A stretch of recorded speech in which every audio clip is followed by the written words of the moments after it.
name is Keely and I'm the owner and creator here at Soy and Shea, and thank you so much for joining me for another behind the scenes video. Today we are going to go and pipe some roses to go on the weekend soap. So let's go. Alright, so we're going to do some pinkish looking flowers, and what I've got in here is some French rose mica from my Micro Obsession.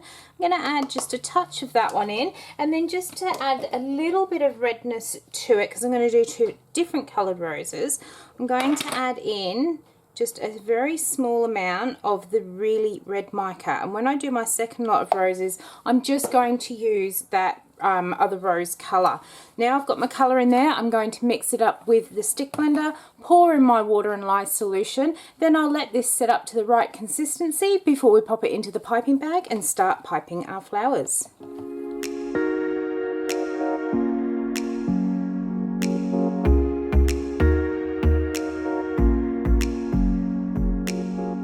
So our soap is now at the right consistency for piping. You want it so that it is not too soft, otherwise the flowers just flop out and they don't hold their shape. But you also don't want it so hard in here that you can't pipe it, because your flowers will end up all crumbly. Now in my piping bag I have got a Wilton 103 tip, and it's one of the petal tips. It's in a tear shape, and you have a wide end at the bottom and then the thinner end at, well, we're going to use it wide end at the bottom and the thin end at the top, and this way we'll get some nice pretty ruffles on our roses. Now I've got a little flower nail here, and I'm going to put just a touch of soap on there, and I have some greaseproof paper. I've also got some backing from off stickers and stuff in there, and that's what we're going to use to build our flowers on. First thing I'm going to do is build myself a little mound, which is what we're going to build our little rose around. It doesn't have to be perfect, but that's looking good. Now the way I'm going to do this is I'm going to hold my piping bag so that it is tilted towards the center of the flower to start with, so we end up with a nice closed center to our rose. And all I'm doing is piping or squeezing and turning my flower nail at the same time to create a little cone or a little petal around that cone shape. Now what I'm going to do is just get the bag in my hand a bit better.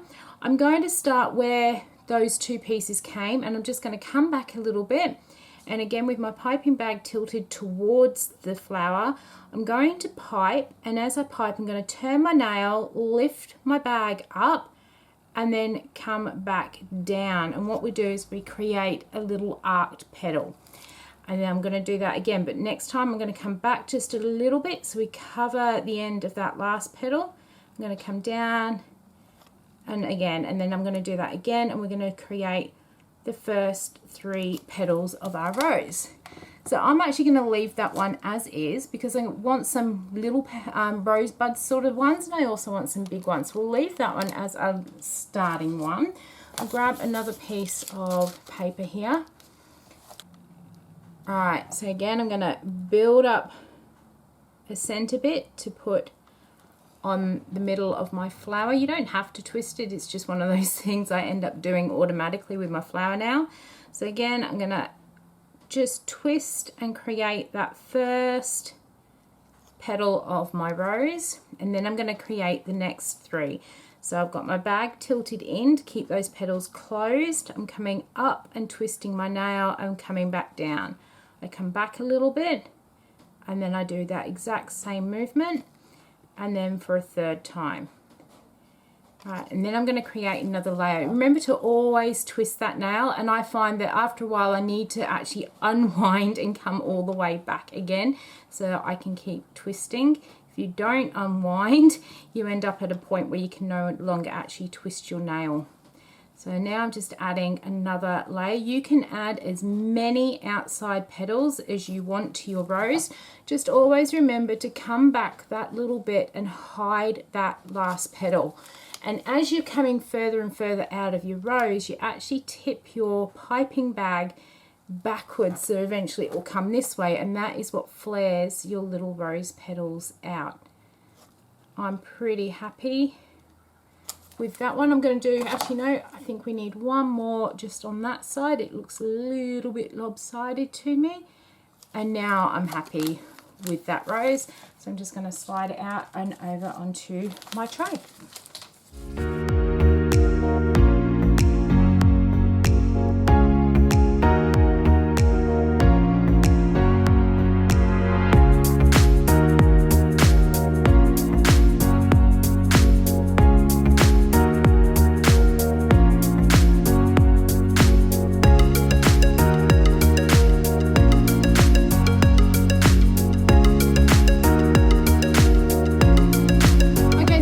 couple of things with the piping. This bit that you do in the middle here, this is really dependent upon the sort of size of the rose that you are going to get, as well as the size piping tip that you're going to do.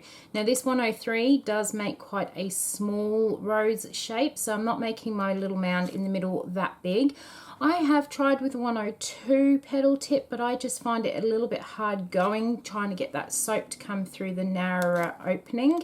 There are also some really nice big tips out there, so you can get some beautiful big roses too, but just remember that make that mound in the middle according to the size rose that you're actually going to be piping.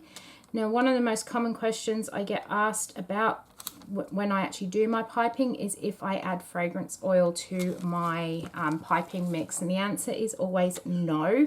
Couple of reasons for it. One is because fragrance oil can just be so temperamental, and you go from having this beautiful soap batter that you can actually work with to it suddenly being soap in your piping bag.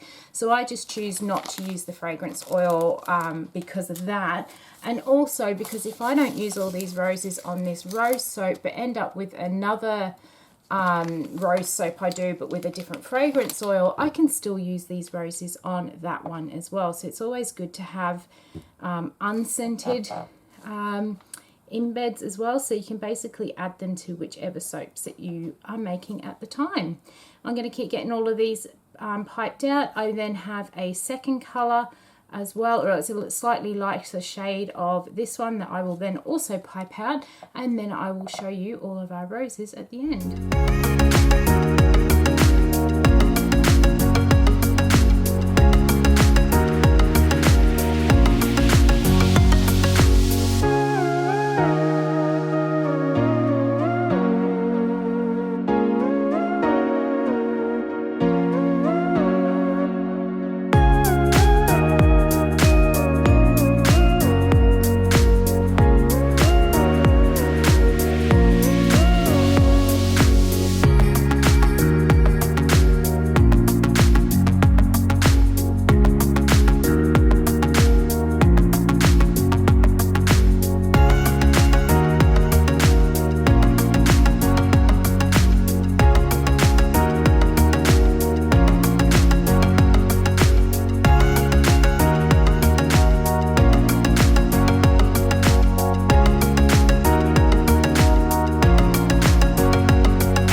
Roses are now piped out. I did add a little bit of biodegradable glitter onto them just to really shimmer in the sun.